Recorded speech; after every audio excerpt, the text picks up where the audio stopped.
So you decided you need a 7-seat MPV, but at the same time you're also looking for something with a little bit more ground clearance. So what do? Well, you get something like this, a sort of crossover MPV mix, and this specifically is the Suzuki XL7. Let's go check it out.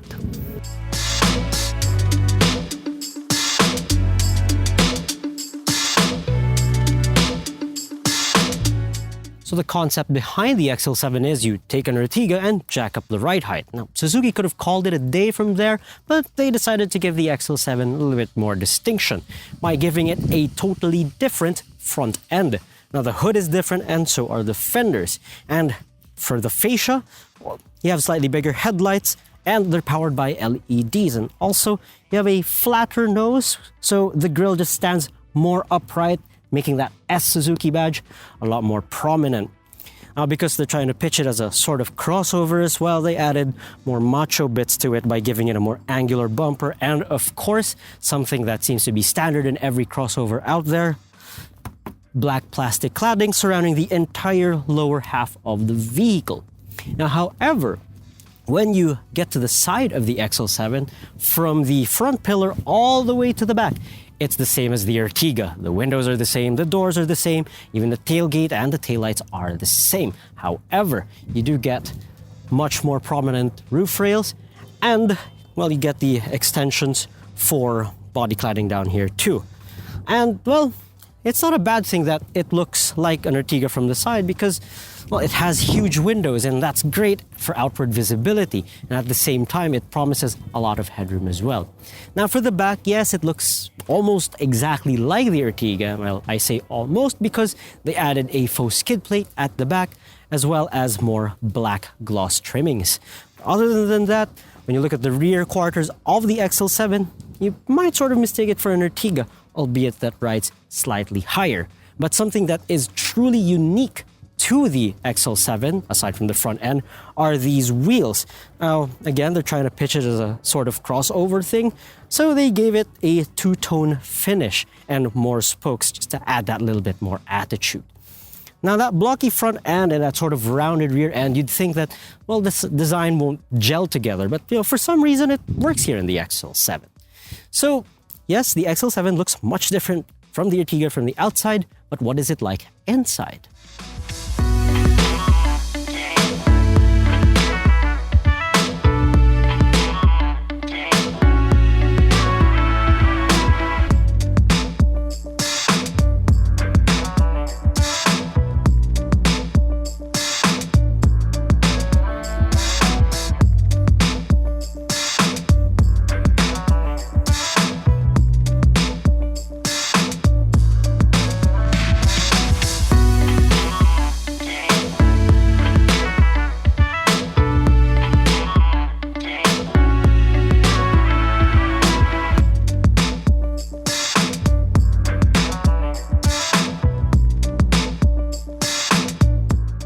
Now, if you think the XL7 looks more distinct than the Ertiga from the outside, well, it's not quite the same story here on the inside. And if you're coming from the Ertiga, it's going to be a very familiar sight in here, in the XL7.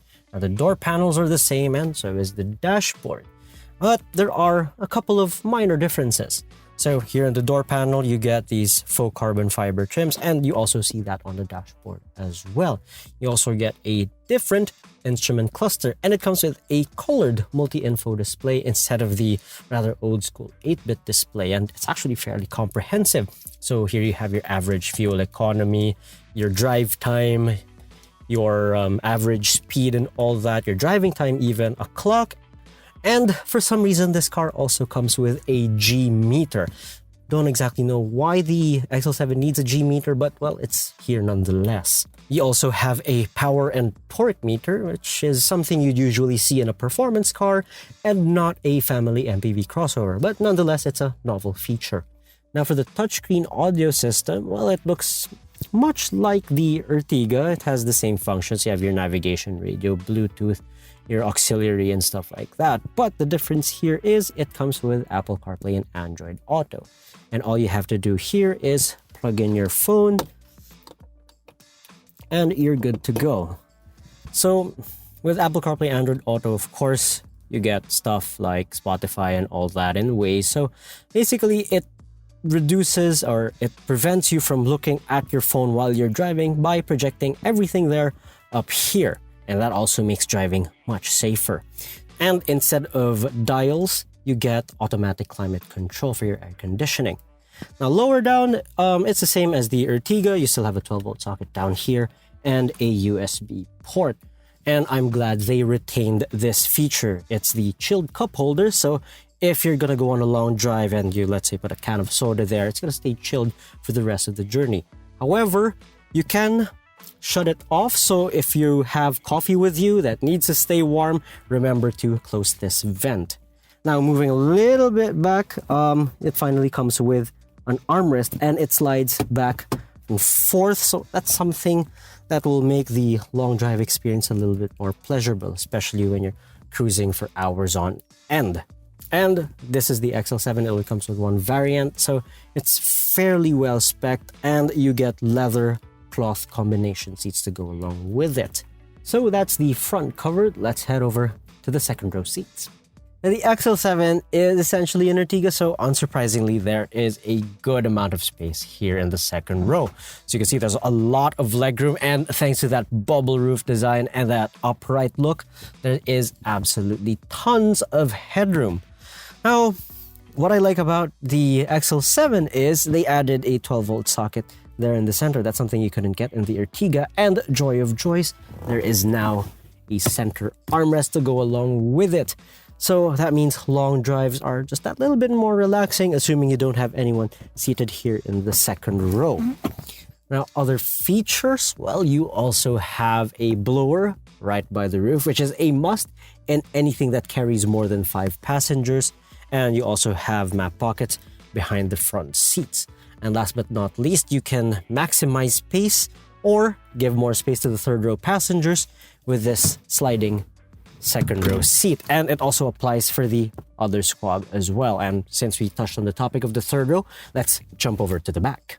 Now for the third row, and this part will be rarely used if, let's say, you're a family of 3 people, but you can never tell. That there will be times you'll be ferrying along your relatives or extended family, and some of them will be forced to sit back here. So like the Ertiga, the third row space in the XL7 is, well, not bad to say the least, because I have a decent amount of headroom left. Now, mind you, I am a small adult because I'm about 5'4". So really this place is best for people below 5'6". So they'll be fine here, but anyone taller, well, they're gonna start complaining. But knee room here at the back, it's, well, again, not bad. And because you could slide the second row seat, well, you can have a little more wiggle room here. Of course, you should ask the permission of the person sitting in front of you first before you could slide it forward. Now for amenities, well, you have a pair of cup holders on each side, so nobody's gonna get thirsty at the back of an XL7 no matter where they sit. Now, it's also great here in the third row is the inclusion of a 12-volt socket. Now, that means there is a charging port for every row of seating, so no one's going to run out of charge in an XL7, no matter where they're seated. But, this is an MPV, and not only do you have to carry people, you also have to carry cargo as well. So how does the XL7 fare? Let's head on over to the cargo space. Now for the cargo area, and before we get to that, I have to mention the third row mechanism. And, well, all you have to do is pull a tab and let gravity take care of the rest. Same goes for the other side. Now to put it back into place, all you have to do is pull this tab, and the same again for the other side. Now, for cargo space behind the third row, you have about 150 liters. But thankfully, if you need more of that, there is an underfloor storage. All you have to do is lift one of these tabs to gain access to it, and it adds about another 40 liters. So that's about 200 liters or 190 something liters underneath, all in all here in the third row. Now you put these down and you get about 500 liters of cargo space. And if you slide the second row all the way to the front, you have more than 800 liters of space. Now, unfortunately, the second row doesn't fold flat, and the best effort here is to slide it all the way forward. Now, 800 liters isn't bad at all. Of course, some are gonna argue that hey, there are some MPVs that can carry more, and typically those are bigger. So if you need even more space, well, just get a bigger MPV. So that's the Suzuki XL7, well, at least inside and out. What is it like on the road? Let's take it for a drive.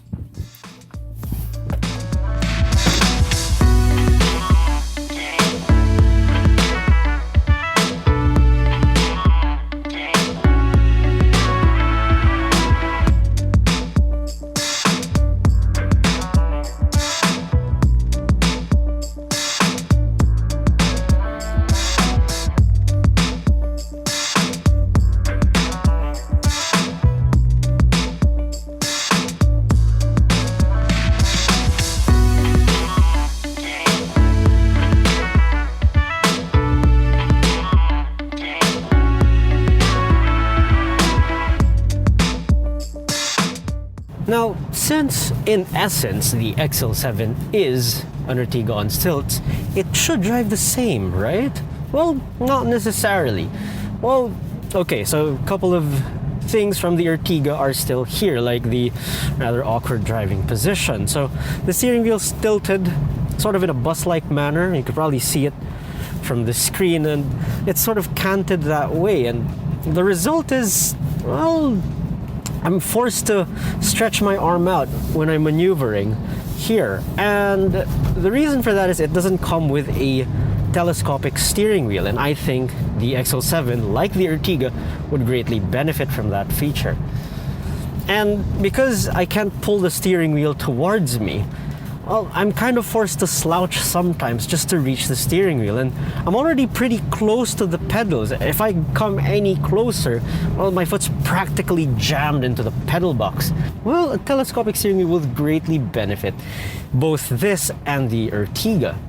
Now, for the differences between this and the Ertiga, well, I have to say that the ride is comparatively firmer than the slightly lower riding MPV counterpart. And I recommend that you take this out for a spin first and then ride the Ertiga to see if you can tolerate the ride, the firmness of this XL7. Now, I'm not saying it's totally uncomfortable. It's just that, well, the bumps and the road imperfections are a lot more noticeable, especially at lower speeds.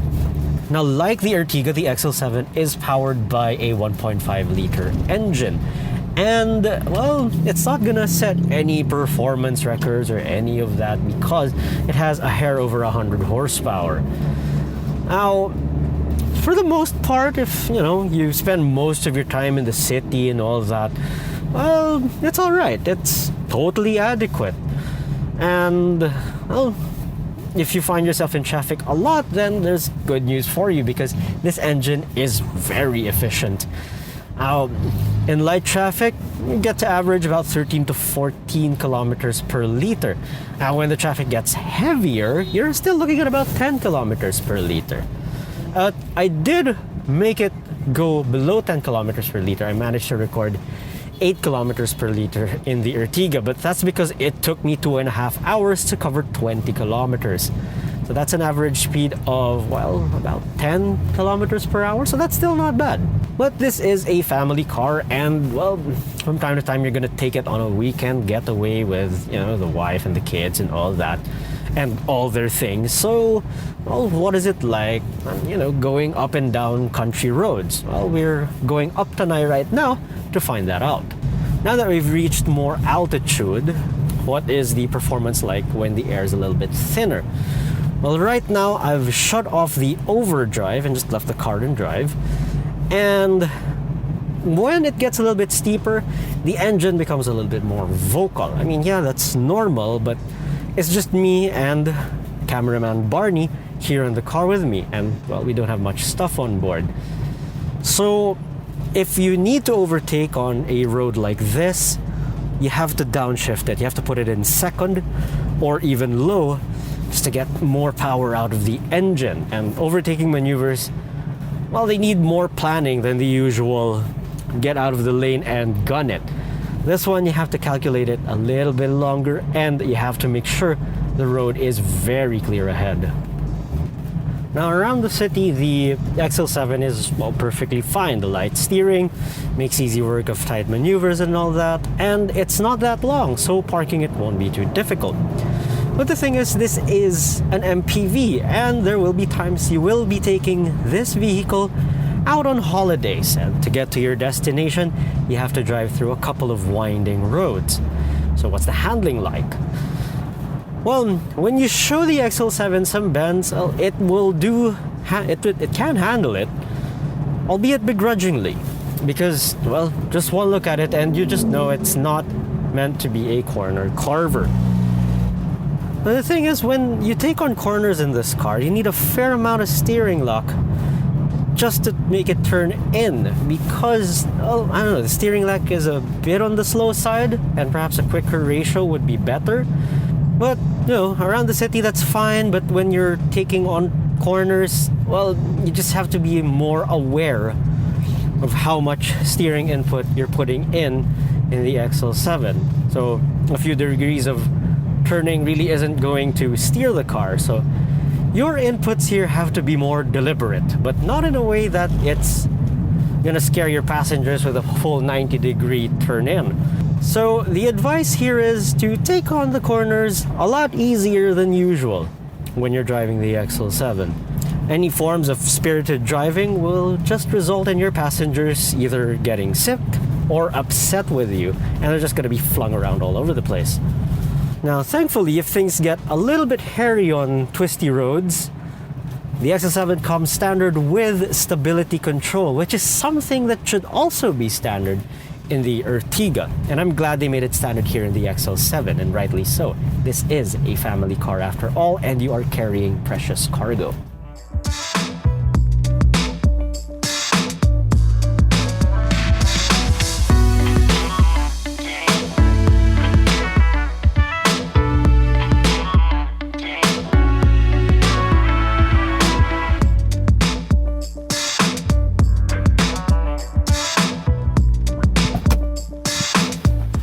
So what do we think of the XL7? Well, you could think of this as a sort of Ertiga Lite, and it could certainly benefit from a few features standard in the XL7, namely stability control and Apple CarPlay Android Auto connectivity.